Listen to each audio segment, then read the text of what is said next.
Good morning. अभिज्ञान शाकुंतलम के अध्ययन क्रम में अब हम 5वें अंक के 12वें श्लोक से अध्ययन प्रारंभ करेंगे। जैसा कि आप सब को अब तक ज्ञात हो चुका है कि महर्षि कण्व जब सोमतीर्थ से वापस आते हैं और आकाशवाणी द्वारा उन्हें शकुंतला के और दुष्यंत के गांधर्व विवाह और शकुंतला के गर्भवती होने की सूचना मिलती है, तो उन्हें ये लगता है कि अब शकुंतला को तपोवन में अधिक समय रुकना उचित नहीं होगा और वो अपने वृद्ध तापसी और अपने शिष्यों के द्वारा के साथ में शकुंतला को दुष्यंत के पास भेज देते हैं। अब जब शकुंतला अपने साथियों के साथ, अपने जो उनके तपोवन के साथी हैं उनके साथ वहाँ पहुँचती है, क्योंकि कण्व शिष्य जो है उनको ही यहाँ कण्व का संदेश देना है, तो इसलिए वो उनके आने की सूचना कंचुकी के द्वारा महाराज दुष्यंत को मिलती है और उन्हें लगता है कि ऋषियों से मिलने के लिए वेदशाला में मिलना अधिक उचित होगा, तो उन्हें वहीं आने के लिए बुलाते हैं। इधर जब जो कण्व के शिष्य शायवत और शारंग मिश्र हैं, जब वहाँ पहुँचते हैं तो उनके मन में एक व्याकुलता है, क्योंकि नगर में आए हैं और यहाँ की भौतिकता और विलासिता को देख करके, यद्यपि अभी उसका उन्हें अधिक परिचय नहीं प्राप्त हुआ है, लेकिन फिर भी जिस प्रकार से मनुष्य के अंदर जिसका वो अभ्यस्त नहीं है उसके विपरीत वातावरण में जाता है, तो उसके मन में जो व्याकुलता होती है, जो असहजता होती है, उसी का यहाँ पर कण्व के शिष्यों द्वारा वर्णन किया जाता है कि इस बात को जानते हुए भी कि महाराज दुष्यंत सब प्रकार से धार्मिक क्रियाओं को संपन्न करने वाले हैं, उनके राज्य में किसी भी प्रकार की अनाचार नहीं है, व्यभिचार नहीं है, किंतु फिर भी उनके मन में कहीं ना कहीं उस राजमहल की जो विलासिता है या उसका वहाँ का जो वातावरण है, उससे उनका मन जो है व्याकुल हो रहा है, व्यग्र हो रहा है। वो वहाँ से निकलना चाहते हैं, लेकिन कण्व का संदेश दिए बगैर, राजा से मिले बगैर वो जा भी नहीं सकते हैं। तो यहाँ पे शारंग रव पहले अपनी बात कहता है, तो शारदवत कहता है कि जब से मैं यहाँ पर आया हूँ, राजभवन में प्रविष्ट हुए हैं, तभी से तुमको इस प्रकार से उद्विग्न देख रहे हूँ, क्योंकि मुझे भी ऐसा लगता है। तो कहता है कि इसे हमारी दशा क्या है, तो अपनी उस मनोदशा का वो यहाँ पे चित्रण किया है कि अभ्यक्तम इव स्नाता शुचि अशुचिमिव प्रबुद्ध इव सुप्तम बद्धम इव स्वैर्गति जनम इहि सुख संकीनम अवैमि। कह रहा है कि यहाँ पे किसी भी प्रकार का उनको अनादर नहीं हुआ है, लेकिन फिर भी जो एक विपरीत वातावरण के अंदर, जो एक मनुष्य के अंदर आंतरिक रूप से, या कहना चाहिए उसको जो बेचैनी होती है एक अपरिचित वातावरण में, कि यहाँ के ऐसा ही लग रहा है कि जिस प्रकार से अभ्यक्तम इव स्नाता शुचि अशुचिमिव प्रबुद्ध इव सुप्तम बद्धम इव स्वैर्गति जनम इहि सुख संगिनम अवैमि, कि यहाँ पे सुख संगिनम, जो सुख में आसक्त हैं, उन लोगों को देखकर मुझे ऐसा ही महसूस हो रहा है जैसे कोई अभ्यक्तम इव स्नाता, जैसे कोई नहाया हुआ स्नाता, जो स्नान करा हुआ व्यक्ति है, वो अभ्यक्तम, वो तेल लगाए हुए, मालिश करे हुए व्यक्ति को देखता है। शुचि अशुचिम इव, जो पवित्र व्यक्ति है वो अपवित्र व्यक्ति को देखता है। जो जागृत व्यक्ति है वो सोए हुए व्यक्ति को देखता है। जो स्वतंत्र व्यक्ति है, स्वच्छंद व्यक्ति है, स्वैर्गति, अच्छा स्वच्छंद रूप से विचरण करने वाला, तो जो स्वच्छंद रूप से विचरण करने वाला है, स्वतंत्र जिसकी गति है, वो बंधे हुए के समान, जो आबद्ध है, कहीं पर व्यक्ति बंधा हुआ है, तो वो जो एक विरोधी अवस्था होती है, अपने विरोधी को देखता है। उसी प्रकार से यहाँ सुख संगिनम, सुख में आसक्ति रखने वालों को मैं देख रहा हूँ, क्योंकि भौतिकता वहाँ पे दिखाई पड़ रही है, विलासिता दिखाई पड़ रही है, जन सामान उसी में आसक्त दिखाई पड़ रहा है, और वो तपोवन से आए हैं, तो तपोवन में जिस प्रकार के तपश्चर्या का, पवित्रता का वातावरण रहता है कि व्यक्ति की जो अंतःकरण है वो शुद्ध है, उसका जिस प्रकार से उसकी मनोवृत्तियों का जो विकास हुआ है, संस्कार हुआ है, तो वह बिल्कुल भिन्न दशा को प्राप्त है। तो जब कोई व्यक्ति नहा लेता है तो जिस प्रकार से तेल मालिश करे हुए को देखते, कहने का तात्पर्य है, क्योंकि उसको देख करके जो एक प्रकार से तेल लगाए हुए व्यक्ति को, कि उसको देख के लगता है कि नहा ले, क्योंकि उसको देख करके एक जो मन में एक उसके प्रति जो एक अशौच का भाव आता है, या कहो कि उसको छूने की इच्छा नहीं होती। तो यहाँ पर जो व्यक्ति स्नान करा हुआ है वो मालिश करे हुए व्यक्ति को देखता है, जो पवित्र व्यक्ति है, पवित्र अंतःकरण वाला है, वो अपवित्र व्यक्ति को अर्थात पापी व्यक्ति को देखता है, जो स्वच्छंद है वो बंधक को देखता है। वही स्थिति यहाँ पर मेरी भी है, क्योंकि जिस प्रकार से तपस्वियों का संस्कार होता है, उनका जो जीवन मूल्य है, जो उनके विचार हैं, जो उनका आचरण है, व्यवहार है, उनके प्रत्येक कृत्य में जिस प्रकार से सात्विकता होती है, उसके विपरीत यहाँ पे बिल्कुल राजसिक और तामसिक वातावरण देखने को मिल रहा है, और उसलिए उनके मन में बेचैनी हो रही है। तो यहाँ पर एक जो उनके मन में जो शुद्ध व्यक्ति होता है, उसका किस प्रकार से वो उसकी मनस्थिति होती है, उसको यहाँ पे दर्शाया गया है। तो यहाँ पे एक प्रकार से जो जो चार अवस्थाएं हैं, जो मोक्ष को चाहने वाला है, उसकी जो चार अवस्थाएं, शरीर शुद्धि है, मन शुद्धि है, माया से मुक्त होकर के जो मोक्ष की प्राप्ति है, और तत्व ज्ञान से जो वैराग्य है। तो यहाँ उन चारों अवस्थाओं का एक प्रकार से हमें दर्शन होता है कि जब हम तेल मालिश करे हुए व्यक्ति को स्नान करा हुआ व्यक्ति, तो वहाँ पे शारीरिक शुद्धि है। शुचि अशुचि में यहाँ पे मन शुद्धि की बात है कि मन भी पवित्र, तन भी पवित्र हो, मन भी पवित्र हो। फिर प्रबुद्धम इव सुप्तम, कि जो जागृत व्यक्ति है, तो जिसे हम आध्यात्मिक चेतना कहें, या सब प्रकार के विकृतियों से जब व्यक्ति मुक्त हो जाता है, तो वो जो जागृत अवस्था है, अर्थात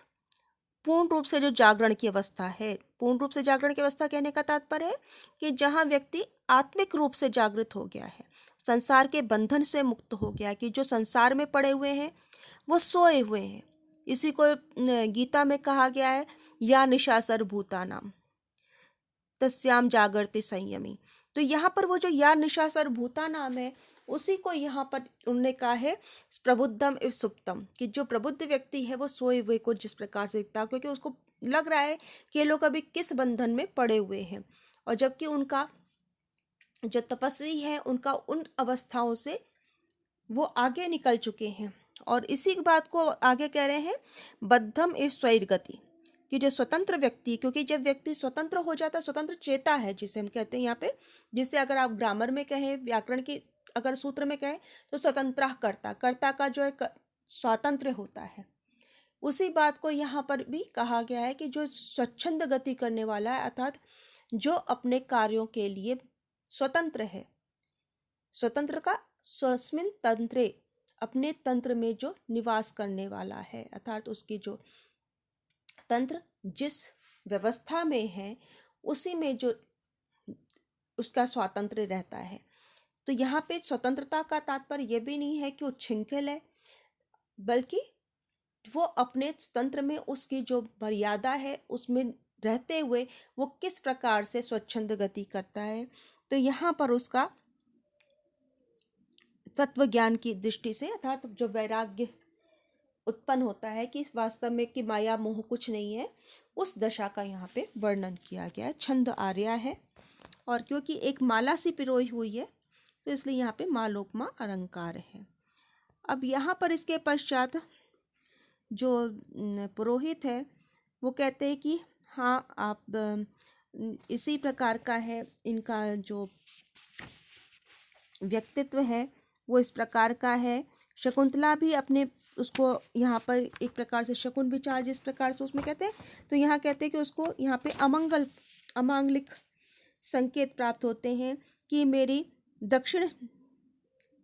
नेत्र किस प्रकार से फड़क रहे हैं, तो उसको लगता है कि कुछ ना कुछ घटने वाला है। गौतमी कहती है कि अमंगल का नाश हो, तुम्हारा सब प्रकार से कल्याण होगा। अब यहाँ पर पुरोहित राजा की ओर संकेत करके कहते हैं कि तपस्वियों को बताते हैं कि यहाँ पे महाराज बैठे हुए हैं, ये वर्णाश्रम धर्म की रक्षा करने वाले हैं, ये पहले से ही आपके यहाँ पर प्रतीक्षा कर रहे हैं, अर्थात आपके यहाँ पहुँचने से पहले ही महाराज इतने कर्तव्यशील हैं, साधु संतों का सम्मान करने वाले हैं, तपस्वियों को आदर देने वाले हैं कि वो आपके पहुँचने से पहले ही यहाँ पर आकर स्थित हैं। शारंगरव कहता है कि हाँ, ये निश्चय ही महाराज का ये जो शिष्टाचार है वो अभिनंदन के योग्य है, फिर भी हम यहाँ मध्यस्थी हैं, तटस्थ हैं, अर्थात इससे उनके इस व्यवहार से हमारे जिस उद्देश्य से हम आए उस पर कोई प्रभाव नहीं पड़ता है, क्योंकि हमारी दृष्टि में ये सामान्य बातें हैं। और उसका वो उदाहरण देते हैं प्रकृति से कि भवंती नम्रास्तर्वा फलोदगमयी नवाम्बुभि दूर विलंबिनो घना अनुद्यता सत्पुरुषा समृद्धि स्वभाव एवेश परोपकारिणाम। वो कहते हैं कि हम इस मामले में तटस्थी हैं, क्योंकि ये तो प्रकृति ही सिखाती है कि भवंती नम्रास्तर्वा फलोदगमयी, फलोदगमयी फल का आगमन होने पर, फल से लदा होने पर वृक्ष नीचे झुक जाते हैं। नवाम्बुभि दूर विलंबिनो घना, जब नवीन जल भरा होता है, नवाम्बुभि जब नवीन जल से भरे हुए दूर से जो है बादल झुके हुए प्रतीत होते हैं। अनुद्यता सत्पुरुषा समृद्धि, इसी प्रकार से जो सत्पुरुष होते हैं, सज्जन व्यक्ति होते हैं, वो समृद्धि आने होने पर, ऐश्वर्य की प्राप्ति होने पर भी विनम्र ही रहते हैं, अनुद्धत अर्थात उच्छृंखल नहीं होते हैं। ये तो परोपकारिणाम स्वभाव एवेश, यही स्वभाव होता उनका, ये अपना भाव है कि वो समृद्धि आने पर या सत्ता प्राप्त होने पर या सफल होने पर किसी भी प्रकार से वो उसका प्रदर्शन नहीं करते हैं, अभिमान नहीं करते हैं, उच्छृंखल नहीं होते। व्यक्ति जैसे जैसे ऊंचाई की ओर बढ़ता है उसके अंदर विनम्रता आती है। तो जिस बात को हम देखते हैं कि कहा जाता है कि विद्या ददाति विनयम विनयात याति पात्रताम पात्रत्वात् धनम आपनोति धनात् धर्म तथा सुखम, तो उसमें भी यही एक प्रकार से बात कही गई है कि विद्या विनय को, तो व्यक्ति जो अपनी सत्ता प्राप्त किया है तो वहाँ पर वो उसकी जो योग्यता है उसके कारण उसके स्वभाव में भी वो परिलक्षित होती है। तो यहाँ पर शकुंतला प्रतिहारी जब उनसे कहते हैं कि ये ऋषि प्रसन्न दिखाई पड़ रहे हैं, तो निश्चय ही कोई ऐसा विशेष यहाँ प्रयोजन नहीं लगता इनका आने का कि जिससे आपसे किसी प्रकार की उनको याचना करनी है या आपसे कोई वो सहायता मांगने आए हैं। राजा शकुंतला को देख के सोचता है, अरे का इयम अवगुंठनवती नाति परस्फट शरीर लावण्या मध्य तपोधना नाम किसलयमिव पांडुपत्राणाम। अब वो देखते हैं कि वो तपस्वियों के बीच में वो मुख पर घूंघट डाले शकुंतला भी आ रही है, क्योंकि उसके देह यष्टि से ये तो उनको समझ में आ जाता है कि ये अभी नवयौवना है, नवोड़ा है। तो वो कहते का इयम अवगुंठनवती, कि ये अवगुंठनवती, ये घूंघट निकाल वाली स्त्री कौन है। ना अति परिस्फुट शरीर लावण्या, इसका जो शारीरिक सौंदर्य है वो तो स्पष्ट नहीं है, क्योंकि उसने आवृत है उसकी देह। तो कह रहे हैं कि ना अति परिस्फुट शरीर लावण्या, इसकी शारीरिक सौंदर्य स्पष्ट नहीं हो रही है, परिलक्षित नहीं हो रही है, किंतु ये तपोधना नाम मध्य, इन तपस्वियों के मध्य में पांडुपत्राणाम किसलय एव, पांडुपत्रों के बीच में अर्थात पीले पत्तों के बीच में, मुरझाए पत्तों के बीच में कोई नवीन किसलय जिस प्रकार से सुशोभित होता है, उसी प्रकार से इन तपस्वियों के मध्य में ये युवती सुशोभित हो रही है। यद्यपि इसका यहाँ पर शारीरिक सौंदर्य प्रकट नहीं हो रहा है, किंतु जिस प्रकार से किसलय बिल्कुल नवीन कोमल पत्ता होता है, वो पीले पत्तों के बीच में अलग ही दिखाई पड़ता है, उसी प्रकार से यहाँ पर इसका भी पार्थक्य इनसे दिखाई पड़ रहा है। प्रतिहारी के भी मन में विस्मय होता है, कौतूहल भी है कि ये किस उद्देश्य से इनका यहाँ आना हो, वो भी इस बात का अनुमान नहीं कर पा रहा है। राजा कहता है कि नहीं, हमें दूसरी स्त्री के बारे में अधिक नहीं सोचना चाहिए। फिर शकुंतला अपने मन में कहती है, क्योंकि उसके कहीं ना कहीं मन में इस प्रकार का पूर्वाभास हो रहा है कि राजा उसको पहचानेगा या नहीं पहचानेगा। लेकिन फिर कहती है कि वो जिस प्रकार का उन्होंने प्रेम उसके प्रति प्रेम भाव रखा था, उसका विचार करके वो अपने हृदय को ढांढस बंधाती है। इधर जो पुरोहित है वो भी कहता है कि महाराज की कल्याण हो, और इन तपस्वियों की मैंने स्वागत कर लिया है, इनका उचित सत्कार इनका कर लिया है, और इनके उपाध्याय अर्थात महर्षि कण्व का कोई संदेश है तो आप सुनिए। राजा कहता है हाँ मैं सुन रहा हूँ। अब दोनों शिष्य उसका एक प्रकार से उसके विजय की कामना करते हैं। दोनों शिष्य कहते हैं, वो राजा उनसे पूछता है कि किसी प्रकार का तपोवन में विघ्न तो नहीं है, तो दोनों कहते हैं कुतो धर्म क्रिया विघ्ना सताम रक्षितरित्वयि तमस्तपति घर्मांशौ कथम आविर्भविष्यति। कुतो धर्म क्रिया विघ्ना सताम रक्षितरित्वयि, कि आप जैसे त्वयि रक्षितरि, आप जैसे रक्षक के रहते हुए सताम सज्जनों की जो धार्मिक क्रियाएं, धर्म क्रिया विघ्न कुता, तो धार्मिक क्रियाओं में विघ्न किस प्रकार से उपस्थित हो सकता था। आप जैसे राजा के होने पर, रक्षक होने पर सज्जनों की धार्मिक क्रियाओं में किस प्रकार से कोई विघ्न उपस्थित हो सकता है। तमस्तपति घर्मांशो कथम आविर्भविष्यति, कि सूर्य के दैदीप्यमान रहते हुए या उसके चमकते हुए आभासित रहते हुए किस प्रकार से अंधकार प्रकट हो सकता है, कैसे टिक सकता है। तो इसी प्रकार से आपके राजा रहते हुए किसी प्रकार का धार्मिक क्रियाओं में विघ्न संभव नहीं है। तो यहाँ पर एक प्रकार से उनका उसने स्वस्तिगान किया है, प्रशंसा की है, प्रशस्तिगान किया है। राजा अपने मन में सोचते हैं कि चलो मेरा अपना राजा होना जो है सार्थक हुआ। शारंगधर कहते हैं कि राजा महर्षि कण्व ने आपकी कुशल क्षेम पूछी है। राजा पूछता है कि अच्छा भगवान, उनकी क्या आज्ञा है मेरे लिए। तो कहते हैं कि शारंगधर कहता है यहाँ पर क्योंकि हम देखते हैं कि वो कोई अधिक इसमें शिष्टाचार या जो सामान्य वार्तालाप, शिष्टाचार का जो वार्तालाप होता है उसमें अधिक समय व्यतीत नहीं करना चाहते हैं। तो वो कहता है शारंगधर कि जिस प्रकार से शपथ लेकर के आपने मेरी इस पुत्री के साथ विवाह किया है, उसके साथ स्नेह रखते हैं, तो मैंने आप दोनों के संबंध को अनुमति दे दी है। और यहाँ वो कहता है तम अर्हताम अग्रसरा स्मृतोसि नः शकुंतला मूर्तिमती तत्क्रिया समानयंस्तुल्य गुणम वधूवरम चिरस्य वाच्यम नगता प्रजापति।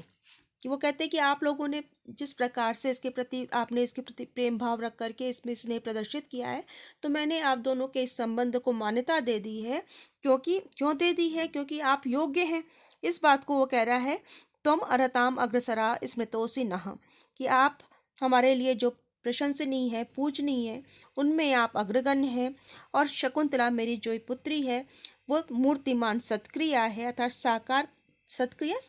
अर्थात किसी को यदि सत्कार करना हो तो मेरे लिए, आपके लिए, मेरे लिए शकुंतला साकार सत्क्रिया है। समानयंस्तुल्य गुणम वधूवरम चिरस्य प्राच्यम न गता प्रजापति। और इस प्रकार से जो विधाता है, प्रजापति है, वो वधु और वर में के समान गुणों के कारण उन्हें मिलाते हुए समानयन तुल्य गुणम, तुल्य गुण वाले वर वधु को मिलाने के कारण बहुत समय तक निंदा के पात्र नहीं होंगे। तो यहाँ पर ये कहता है कि ये अच्छी जो है वो विधाता ने जोड़ी बनाई है। में एक तरफ कहते हैं कि जोड़ियाँ जो है वो स्वर्ग में बनती है, या विधाता ही उसको पहले से बना देता है। तो कहते हैं कि और कभी क्या होता है कि ये कैसा बन गया, तो यहाँ वो कह रहे हैं कि आप समान गुण वाले वर वधु को मिलाने के कारण विधाता बहुत समय तक किसी प्रकार की निंदा के या कटाक्ष के पात्र नहीं होंगे। तो यहाँ पर हम देखते हैं कि महर्षि कण्व का वो स्वरूप दिखाई पड़ता है जहाँ पर वो कन्या और वर के दोनों के गुणों का वहाँ पर विवेचन वो करते हैं। उनके वो अपने यहाँ पर शकुंतला को दोषी नहीं मान रहे हैं, बल्कि दोनों का उसमें जो है वो सहभागिता मान रहे हैं इस संबंध में। और इस सहभागिता को वो, क्योंकि यहाँ पर उनको यह लगता है कि नहीं, अगर शकुंतला ने यह कहीं पर अपने मर्यादा का उल्लंघन किया भी है तो वो दुष्यंत सुपात्र है, तो उनके उस संबंध को वो मान्यता दे रहे हैं। और उसके बाद वो कहता है कि अब ये गर्भवती है और इसके साथ अब आप धर्माचरण के लिए आप इसे स्वीकार करिए, आप इसको अपनी पत्नी के रूप में स्वीकार करिए। तो गौतमी कहती है कि मैं भी कुछ कहना चाहती हूँ, लेकिन ये मेरे कहने का उचित अवसर नहीं है, लेकिन फिर भी मैं कुछ कहना चाहती हूँ। तो राजा कहता है कि नहीं नहीं, आप कहिए क्या कहना चाहती है। तो गौतमी यहाँ पे, क्योंकि महर्षि कण्व ने बड़े ही स्पष्ट रूप में ये कहा कि आप दोनों की जोड़ी जो है वो एक प्रकार से आदर्श जोड़ी है और इसलिए मैं इसको मान्यता दे रहा हूँ। तो गौतमी भी यहाँ पे कहती है कि आप जैस दोनों ने एक प्रकार का आचरण किया है। वहाँ पे श्लोक आया कि नापेक्षितो गुरुजना अनिया न त्वयापि पृष्ठो बंधु एक एक चरिते बढ़तु किम एक एकस्मिन। तो वहाँ पर वो कह रहे हैं कि किस प्रकार से कि ना तो इस शकुंतला के द्वारा अपने गुरुजनों की अनुमति ली गई, ना ही आपने अपने बंधुओं से कुछ पूछा। तो एक एकस्य चरिते,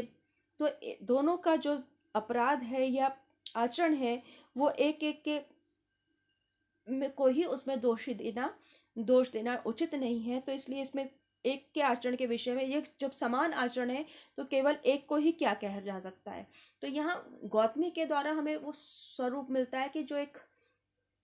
परिपक्व विचारधारा मिलती है कि यहाँ वो स्त्री को केवल वो निंदा का पात्र नहीं बनाना चाहती है। वो कहते हैं कि तुम दोनों का आचरण एक जैसा है तो उसमें किसी एक को ही क्या दोष है। तो वो एक संभावना जो मन में है कि दुष्यंत जो है राजा होने के कारण इस संबंध को नकार सकता है, तो उसकी एक प्रकार से ये पूर्व पीठिका यहाँ प्रस्तुत कर दी गई है। और जो तपस्वियों के जो विचार हैं उसका एक जो रूप हमें दिखाई पड़ता है यहाँ पे कालिदास के लेखनी के माध्यम से, कि वो किस प्रकार से यहाँ स्त्री और पुरुष की समानता देख रहे हैं कि दोनों के जो एक